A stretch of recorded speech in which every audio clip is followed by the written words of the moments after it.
We're good. We are good. Okay. I'm going to introduce you and then we'll get going. So it's my pleasure today to host the Iowa Learning Farms webinar again and to introduce our speaker. I'm Matt Helmers with Iowa State University, Iowa Nutrient Research Center, and faculty affiliate with the Iowa Learning Farms. And gives me great pleasure to introduce our speaker today, an Iowa Learning Farm partner, Mr. Seth Watkins. Seth and his family own Pinhook Farms down in southwest Iowa. And Seth was recently awarded the inaugural recipient of the Iowa Leopold Conservation Award. This is an annual award that's given by the Sand County Foundation and national sponsor American Farmland Trust. They present Leopold Conservation Awards to farmers, ranchers, and forest landowners in 24 states for their extraordinary achievement in voluntary conservation. In Iowa, as I said, this is the inaugural award, and the award is presented with state partners, conservation districts of Iowa, Farmers National Company, and Practical Farmers of Iowa. And so we are really fortunate today to hear from Seth. I've really been looking forward to this. I always appreciate Seth's perspective, and he always gives me energy and enthusiasm for the work that we try to do. So with that, I'm going to turn it over to Seth. As always, if you have questions or comments, please type those in the chat box and we will get those to Seth at the end of his talk. So with that, Seth, the virtual floor is all yours. One last thing, I'm going to put in the chat box the link to the announcement about the Sand County Foundation Award. And I'd encourage you all to go take a look because there's a beautiful video there of Seth's operation down in southwest Iowa. So now the virtual floor is all yours, Seth. All right.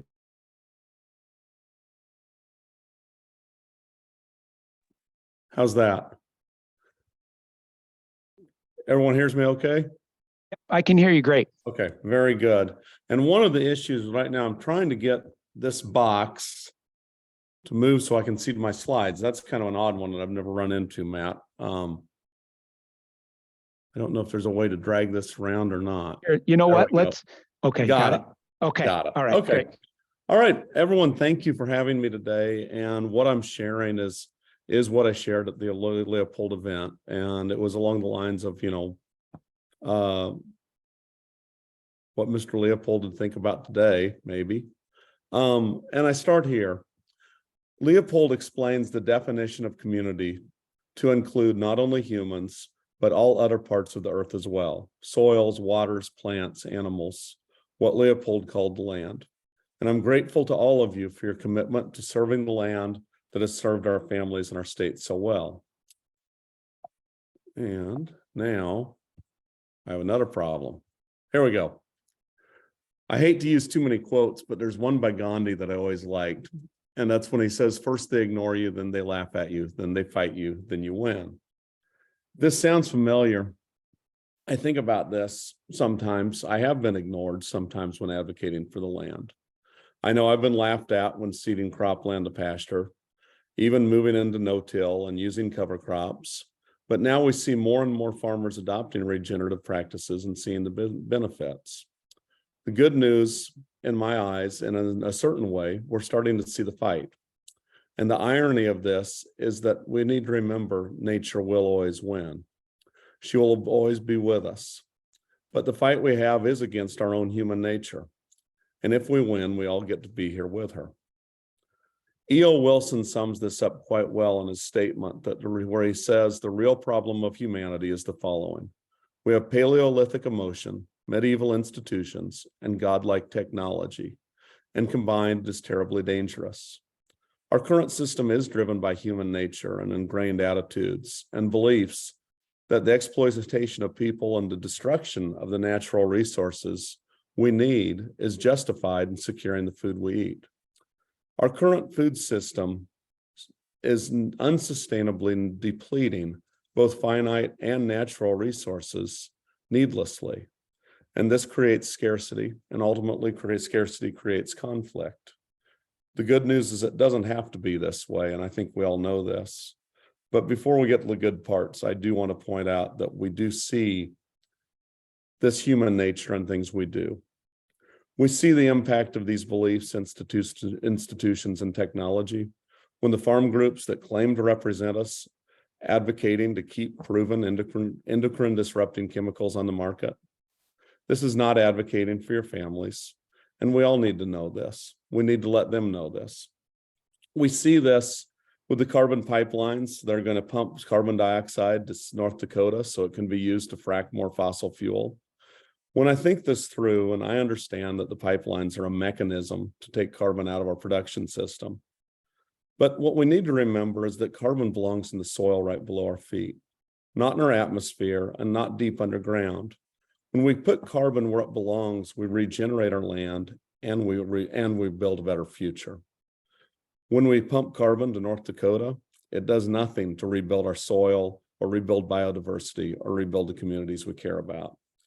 And the third part I've noticed that bothers me today and concerns me is bullying third world countries to buy the GMO corn they don't want. I don't have a problem with GMOs. It's something that works. It's something for us. But when another country wants to try something different for their people and for their good, it bothers me that we try to make them buy that. Much of the corn we're raising on our own land is being raised on land we shouldn't farm in the first place anyway.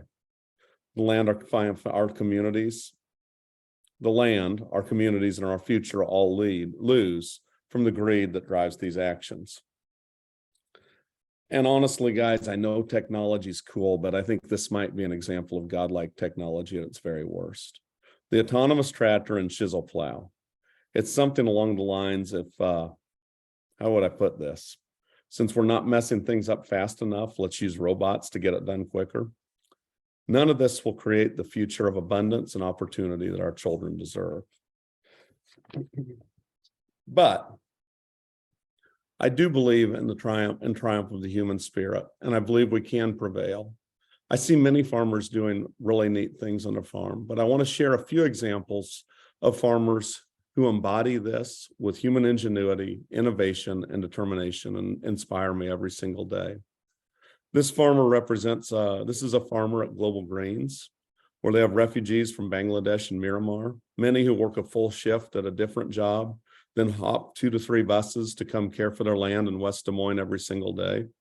Farmers who remind me how much knowledge our farm bill and current system have destroyed.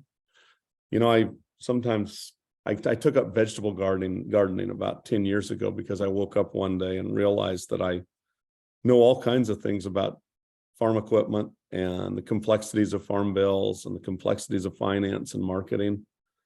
And I called myself a farmer, but I couldn't even raise a vegetable garden. So I have nothing but the utmost respect for the abilities of the farmers I met at Global Greens. Another farmer that really impresses me is Reginaldo Haslet Marroquin, or Reggie, and his tree-range chickens, building a permaculture of nut trees, fruit trees, plants, and chickens. And with this, he's building a community that includes and regenerates the land by producing sustainable and nutritious food. And the final farmer that's really impressed me over this last year is Zach Smith and the stock cropper, using the Cluster Cluck 5000 loaded with pigs, sheep, and chickens to build a truly circular economy on Iowa cropland.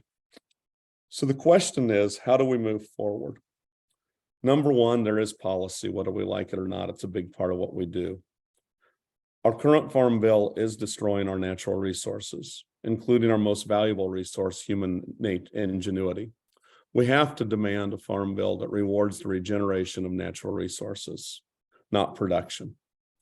Number two, excluding people and treating others as less than only destroys the human spirit it will take to build the peaceful, abundant world our children deserve. We have to embrace equity. Diversity rules in everything we do. We have to be inclusive and actively work to create opportunities to make more farmers. I guess the way I'd sum this up, we're very good about talking about sustainability and sustainability in our landscape. But ultimately, I don't think there's any sustainability without diversity on our landscape, without biodiversity in our landscape and diversities within our communities. And number three, one tool we do have and we need to support to keep in place are easements that protect the land we still have. Ultimately, easements are the only tangible tool we have to permanently protect the land that serves us so well. They prevent conflict in families. They give beginning farmers a chance to purchase land at a fair price.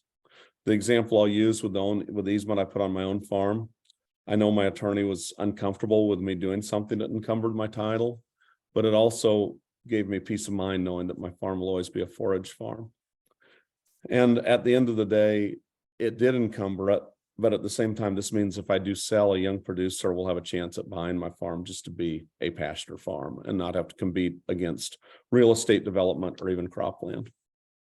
And at the end of the day, I'm a big fan of Yellowstone. And as I've followed it, I noticed that conservation easements have come up on the show. And I'm also a big fan of the character Beth Dutton. And I loved in the recent last year's episode, she said, I will place the land in a conservation easement. So maybe the best way to say that is easements are just plain sexy. And then finally, when I look at this, you have to be profitable, but enough is as good as a feast. When I shifted my goals from production to stewardship, it made me focus on what was really important out of my operation. It was making sure I had enough time for my family to be there for them when they needed me, and to build an operation where my son Spencer can have a part in it as he gets older with his needs and some of those issues. It was to send my daughter to a good college. And I guess what's really satisfying for me is that I have achieved this by focusing on stewardship and focusing on caring for the land. I don't always have the newest pickup, but my daughter got accepted to Grinnell and got a scholarship to boot. And what I'm excited about also is with her leaving for college, I've become really fascinated with trying to make my farm smaller. And I'm spending the next couple of years actively working to reduce the amount of acres I have down to just the 320 acres my wife and I own. My goal is to see what happens when I diversify. I've bought a flock of sheep. I've got some chickens, and I'm enjoying the purpose. I'm starting to plant trees and learn about this. And this is allowing me not just to have more time with Spencer, but to see what I'm truly capable of on a 320 acre forage farm. I don't want to lead anyone on and think that, I am subsidizing this with some savings and some from the equipment and some of the cows I'll sell to get smaller. But I really believe the only way we're going to move forward is by creating smaller and more diverse farms. And I think, again, part of it is learning about how much I still have to learn about things, about how to care for the land and about the little things that are there. And one thing I appreciate, sometimes Spencer, in spite of all of his challenges, has a way of kind of seeing through things and getting to the bottom of it. And I really love this paper he brought home once. And they asked him as president, what's the first thing you would do? And Spencer made it very clear he'd work to keep our rivers clean. So what I'm looking forward to over the next few years is making my farm smaller, but also getting to help Spencer work on what matters most to both of us, which is working to keep our rivers clean. And I want to thank you all for your commitment to our land and our future. And at this point, that's my presentation. Seth, thank you so much. Thank you for personally being an inspiration to many of us for the work that you do. Just many positive memories, even of you having to pull us out with a dozer one time when us university folks got stuck on your land. So Seth was one of the first that put in prairie strips in Iowa from a farmer perspective, and so we spent some time down there. And as I said, we got an ISU van stuck that Seth pulled us out. So many memories. I also remember coming down with the conservation station rainfall simulator to your farm for a leadership workshop, and then blowing a tire on the way home. So I also remember that, and in the rainstorm. So a few memories from down there. But we've gotten some questions in, and hopefully there'll be some more here because we have time for that. The first one was the three farmers that you mentioned. They were curious if those farmers are in Iowa. Yes, all those farmers are in Iowa. I think it's on the Iowa-Minnesota border where Reggie is. Zach Smith is up in north central Iowa, and Global Greens is a project in West Des Moines. So, this is, the more I watch all of this, I think what I've become more and more concerned about as I've learned about conservation is how much knowledge we've lost. And when I look at the skills of especially our farmers that are migrating from other countries, from indigenous people, some of that, the people that lived here before we came here kept all this land together and rebuilt it, and it continued to flourish with biodiversity until we got here. And they had some skills that I think we mistakenly took for granted. And now I think it's really, really critical that we do everything we can to help these people have some land and to learn from them, because I think our future really does hinge upon it. When we think about what we've done with exports and how dependent we've become on just conquering nature, we see some phenomenal results in terms of yield, but at the end of the day, those very same things we rely so much upon, our soil, the biodiversity that sustains the pollinators and things like that, even the finite resources we depend upon are all diminishing. And we're doing this while our population grows. And it just seems to build that future of peace and abundance. We have to learn from the skills that the indigenous people had and some of the other farmers have that, quite frankly, haven't had the luxury of some of these finite resources we've had, and we're not using them in the best way possible. Thanks. All right, we have a couple questions about your sheep, and they're not even from Ann Stout, who is a huge lover of sheep. But so question was sort of the sheep for the joy of sheep, or do you plan to make money on them? And then there was kind of another one is, what's your plan for marketing those, and do you plan to run the cattle and sheep together? So the sheep are part of the need to diversify my operation. I do have a pasture farm. I took my time. I'd love to have goats too, because they eat different things from the cattle, but I'm not ready to manage goats yet. So the sheep were a good start. They are there because they do eat, they eat the forbs, they eat other things, they can graze. Maybe with the cattle, I'm learning that but I'd add that there is a certain joy of sheep for me. First of all, because it's forcing me to learn a new thing. And I'd forgotten how important that was and how much joy there is in actually coming out of your comfort zone. The other part that I've realized and I didn't think about, and it's probably, I'm dealing with this hip that's out of place and I'm groggy on some of the things they gave me. It might make sense for me to recognize the importance of a smaller ruminant that'll allow me to keep doing what I live longer. I love my cows, but getting pushed around by a 1,350 pound cow or hauling a 100-pound calf into the house is a lot different than putting a cold 5-pound lamb in the pocket of your sweatshirt and running him in and warming him up. So it's both. It's to diversify, it's to learn something new, but it is also along the lines of saying, what can I really do with 320 acres? I mean, if I just run cows on it, I feel like I'm missing so much. What would it look like if the sheep can help me get a vineyard around the front of my house and I can actually market the grapes and the sheep keep it clean?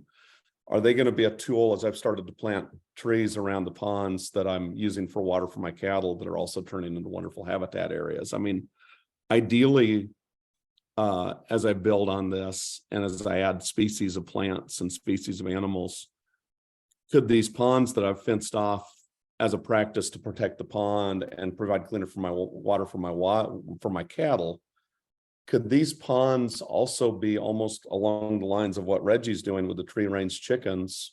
And I've got 2 or 3 acres of hazelnuts and chestnuts and different trees that provide a canopy. And maybe that could be a place for some of the farmers he works with to have their own farm in Southwest Iowa if they decided to move here. I don't know if I'll always own my farm, but I'm actively planting the trees now so that 10 years from now, when I really am faced with some of those decisions, they're at a point that no one would want to cut them down and they can see the value in it. Hey, there was a good segue into the question about the tree plantings. Can you tell us more about those, kind of the location and species that you're working with? Well, I can tell you also, again, this goes back to the knowledge part and the need for, this is where we really need you guys at Iowa State to have more support. I know it's good to plant trees. I'm fascinated by silvopasture just from the concept that our dominant grass where we live is fescue.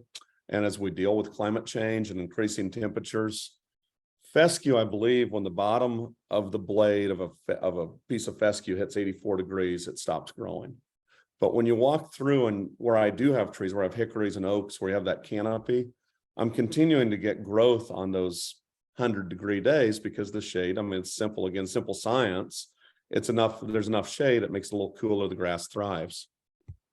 I do think in terms of this also about how many people can we feed and what are we eating? And the idea that if I could use edible nut trees as part of a silvopasture, and I'm not trying to do this to be an intense tree orchard or anything like that, but I'm saying I've got, you can plant a lot of trees on 300 acres and still have plenty of grass, and maybe they don't have to maximize production. But if I can do it in a smart way that when they can finally produce, that I can harvest them efficiently, and they're providing shade and actually more habitat and more food for other things too. You know, there's wildlife that will benefit from the chestnuts. But also the fruit tree side. I started thinking about that just for my own family and my own community. I can buy an apple tree for $15 or $20, it looks like, from some of the nurseries. And when I plant these apple trees, they don't all have to be at maximum production. I want them to be healthy, but they don't have to just maximize. But if I plant enough, how many apples will that produce? And what does that mean going forward? And how many other places do I have on the farm? I mean, I've even looked at, looking along lanes and areas that I guess I'm taking for granted. And I even see it, maybe there's a little bit of, strips are kind of this way with the biodiversity they provide for a crop field. We forget as farmers that we have an opportunity to raise, to be providers of habitat for the wildlife, for the wild species we need, for these pollinators. I mean, that's a huge issue. We have an opportunity to raise a lot more clean air and clean water and great biodiversity than we are now. So I guess my request to Iowa State is, when I say I need some help with this, I really don't know what I'm doing, and I really need your help to figure out how to lay these things out. And you guys have done an awesome job of teaching me how to raise corn and soy. There's no question about that. I'm grateful, but we kind of have that down. And now I'd really like to reach out to some of the folks to help me get this tree planting figured out and look a little bit at what we're trying to do, that I want it to be done in a way that complements the land, that complements the water, that complements the wildlife, and complements how my cattle graze. Great, Seth. And I think that I'm putting the challenge out that the next time Dr. Comito comes down to visit you, she brings Dr. Billy Beck with her to help with thinking about some of those trees. If you haven't interacted with Billy, hopefully he'd be able to help you out with some of the woodland things. Well, that'll be awesome, because I'm also at that point that I'm, as we get older, or maybe everyone does everything right when they're young. For me, as I get older, I get more, I want to do this properly. I want to do this the right way. I want it to be thought out and laid out. And I have some resources to do that now too, to achieve that. And this isn't a huge project, but I've got, we have 4 ponds to look at that I'll show them. And we've got 2 stream beds that the cattle have been restricted from, but still flash graze. And, I've got stockpiled manure. I've got all these assets, all these tools. I want to see if we can put it together. So there are a couple questions here, kind of thinking about what, this one kind of encapsulates a few, but what provisions would you like to see written into the next farm bill to bring about greater biodiversity on Iowa's agricultural landscape? I think, first of all, I think that, a piece of godlike technology we have that I think is really good is geospatial systems, is GIS technology. What is it?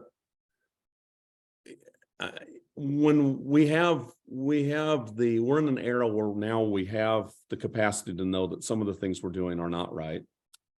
And we have the capacity to know there's a better way forward, especially using GIS to identify some of these acres. So I think that means there's eternal hope, or that's where that comes from. So I would like to see GIS a part of it, for one, and I'd like to see us, if you're going to get federal crop insurance for highly erodible land, some of those areas, I'd like that to be a criteria that you're not farming things we absolutely know you shouldn't farm. Other parts of the Farm Bill that I'm seeing, and this is just me personally, that concern me. We need to make sure that when we loan money or when we provide funds, that we're not incentivizing things that are excluding other farmers, that are lacking other opportunities. One of the areas I've seen, even, we have considerable money for farm facility storage loans. And at first you look back and you say, well, that's great. That helps farmers build larger storage. And that way you can market your crop and you can improve, your farm income, or rural income. You can help stabilize that. But in those incentives, I think what we've taken for granted is we get these astronomical corn yields. We've had to build bigger storage facilities to handle it.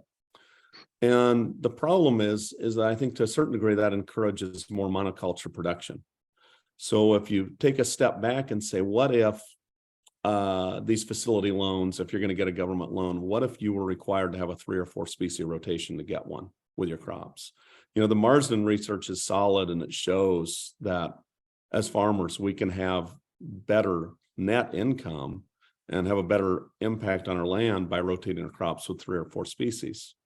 And you think about the need for storage capacity in farms would actually be somewhat diminished if we followed that rule. And then the taxpayers could have peace of mind that they're getting a value for their investment, in that I'm investing in this, I'm helping with storage, but I also know that the farmer using it is growing more than just 2 crops or even 1 crop.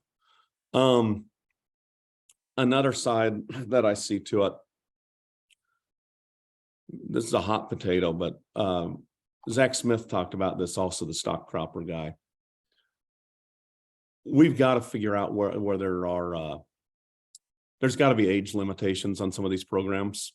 If you're 80 years old and you can still get a commodity loan or a facility loan, I'm pretty sure when you can get the low interest loans like that, that's going to keep you from retiring as soon, or opening up an opportunity for another farmer. If you're collecting Social Security, you probably should have figured farming out and maybe don't need the subsidies that young person needs. It's kind of about give and take, honestly. A third area that I think we have some leeway in that would be neat would be to invest more money in rural infrastructure in terms of perimeter fencing, so we can get, maybe it's cover crops on cropland. So if someone that has a feedlot could easily graze lightweight calves instead of having to put them in the pens right away. And I think we also have some opportunity to look at CRP even further, perhaps as a program that, not grazing CRP at all, in my opinion, isn't the healthiest thing for the land, but grazing it lighter with a smart rotation could do some real good. It could be a mid-contract management practice. So what if we could modify CRP so a beginning farmer or a disadvantaged farmer could have a chance to help manage that CRP? Maybe you graze a third of it each year, or a fourth, and you're cognizant of the really intense wildlife areas, but maybe they could have that for free to graze and improve it at the same time. And this would be a way to bring young people back to more grazing practices, and it would also be a way for them to build some equity, so maybe they could buy that CRP farm when it came out and have a chance to move forward with it. So yeah, I think more things to recognize that, well, a lot of these programs was well intended. There are consequences of them that are probably not what anyone planned.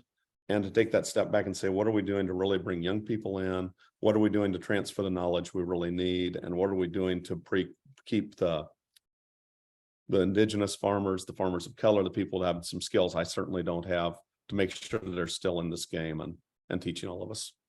Great. My Kind opinion. Yeah, great. Thanks, Seth. And this little bit of a kind of related, but maybe uh, not as directly related to the Farm Bill, Mhm. but feels like at times it's a little bit of David and Goliath situations in terms of this sustainable, resilient ag versus maybe more the status quo. David won with a slingshot. What are our modern day slingshots that we can use to have success? And do we have those tools? Sometimes it feels that there's maybe underfunded in certain areas and not in others. Wow. First of all, our tools are our voices and our ability to learn. You know, uh, our university can be a tool. It can be a tool that can lead. You guys do some great work, but I just thought today, even, um, wouldn't it be interesting still if there was just one farm we could go to at Iowa State that wasn't dedicated to production, but was actually dedicated to being the best possible model you could see of permaculture, of what we can raise, of how we can bring people into it, of animal welfare. You know, I'm personally, I like to graze my critters and I'd like to graze them longer. I think when we look at some of the things we're seeing, I think there's good arguments to decentralize the livestock industry. We're seeing, I understand why confinement got popular. I see why it happens. But when we look at all the external causes of it, there's a lot of damage from it at the same time to our communities, to our environment, to the animals that live in it. And wouldn't it be neat if we could dedicate a farm that was the absolute opposite of it? So as farmers, we could just come and look at that. No one's pointing fingers saying what you're doing is wrong or right or wonderful, but to walk up and see something dedicated to husbandry again. So I think there's power when a land grant comes forward and shows something we can do. And I think there's power in that in the world too. I mean, you look at countries around the world that look to Iowa State and look at what we do and they copy it. They're also copying some of the things that we're having to subsidize heavily. The Farm Bill is our slingshot to a certain degree. Imagine a Farm Bill that came through and said that tolerable soil loss will now be 0. If you're doing the practices that make this work, we'll reward you. If you're not doing them, you're not going to get this gravy train anymore. I think there's strength in that. I think the other is, again, whether it's through our churches, through NGOs, however we do it, there's real strength in reaching out to these communities of color, to people, again, these indigenous communities, and bringing them into our own communities and learning from them, getting them land, learning those skills.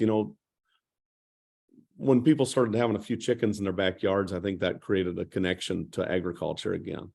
When we can garden and have success with it, not only do I think that's essential to a stable future, but I think, again, that's a connection to agriculture and an understanding of what we're capable of, and it's good for our health. So the power really is in all of us, and to do some little things at home and then see where we grow from there.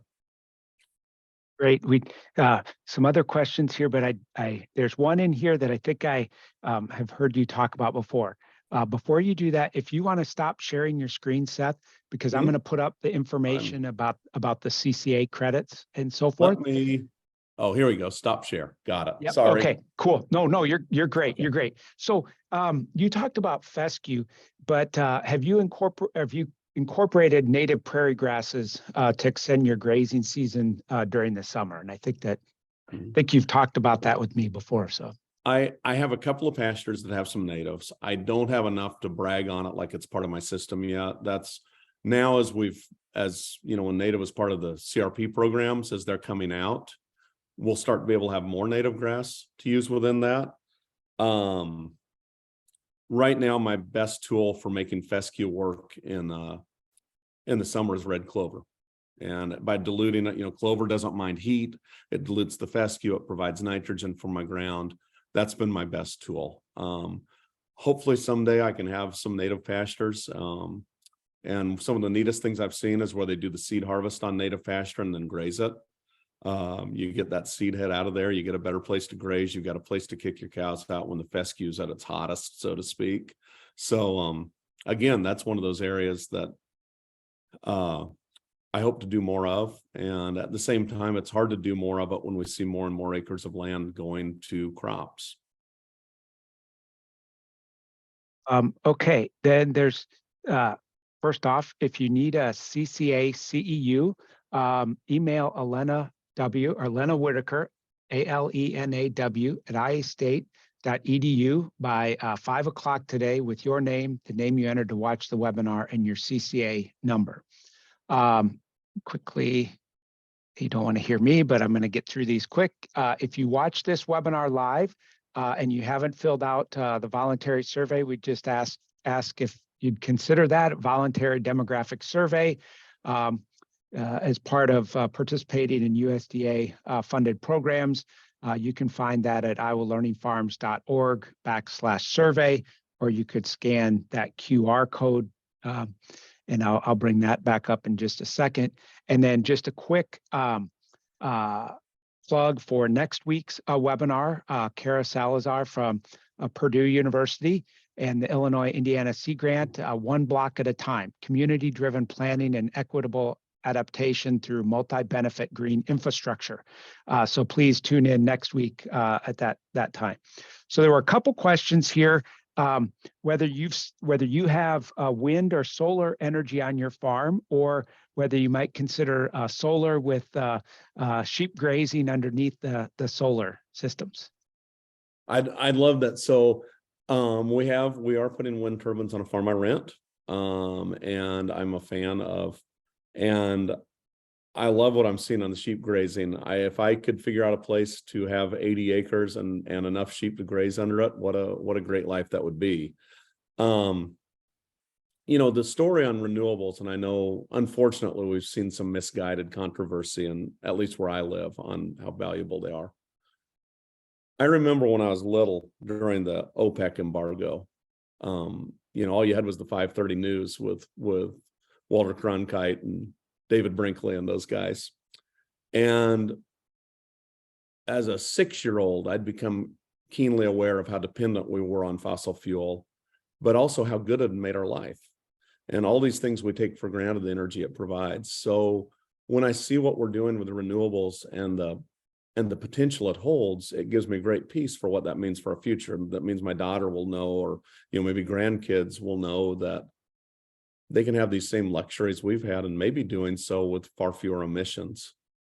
When you think about that, right now, it seems like we're looking at corn and for one of our main sources of fuel for our vehicles. And I still haven't been able to get the straight answer of how many net calories or net units of energy we really get from each acre of land. I'm sure in the Des Moines lobe, where the land is really, really good, it's probably is a real positive gain. Down here where we have corn that averages 170 bushels an acre to 180, I'm not sure that's a positive gain. And you think about, if our goal is to provide energy, what a beautiful thing that would be to have the solar panels out there that are powering my community or wherever I live, and then having the sheep keep them clean underneath, or I've seen some research going into what can we raise under them in terms of different vegetables, what benefit from it. That's the kind of land use that I'm fascinated with, and the kind of diversified production that I think we all really need to take a hard look at and see what we're really capable of. Maybe kind of a last one that wraps around a couple things is kind of, can you share your advice about talking about your conservation work with neighbors, or whether that's farmers or non-agricultural folks, and do you have any good experiences of winning a heart or a mind? I think the first thing to remember is, everyone's at different stages on their farm. I've had to do things the way I really didn't want to because I didn't have the money at the time, but remember there's a better way going forward. So, meet people where they are.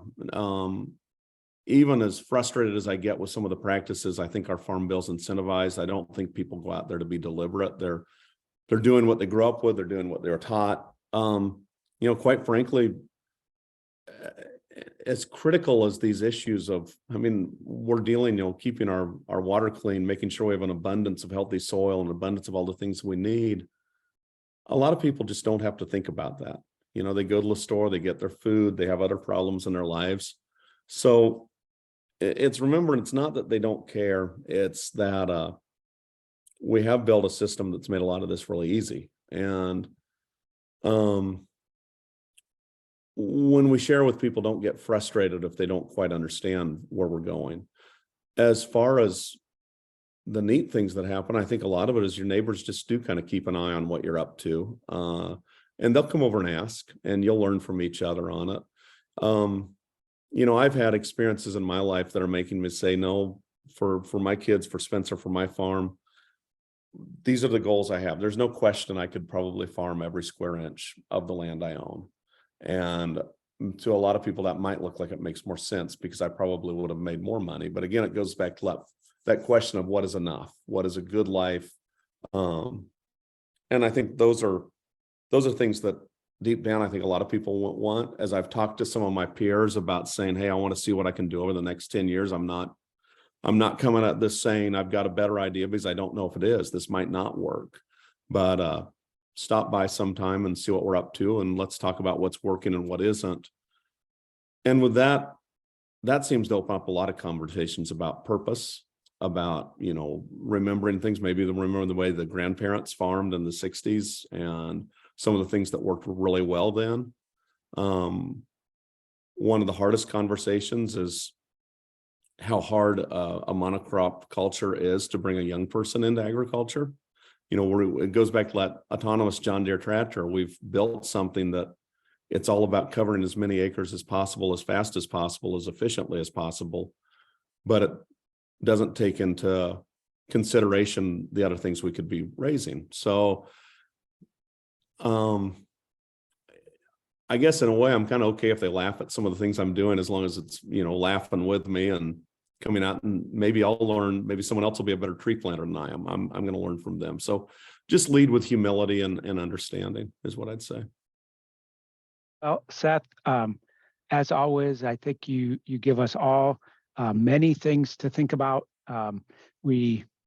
Speaking personally, I just appreciate your willingness to speak, your mind, share your experiences, and I appreciate that, we've worked together a while, but you're willing to tell Iowa State, what you think should happen too. And I think that's really important, because there are things we can improve upon. And I know I certainly take those to heart.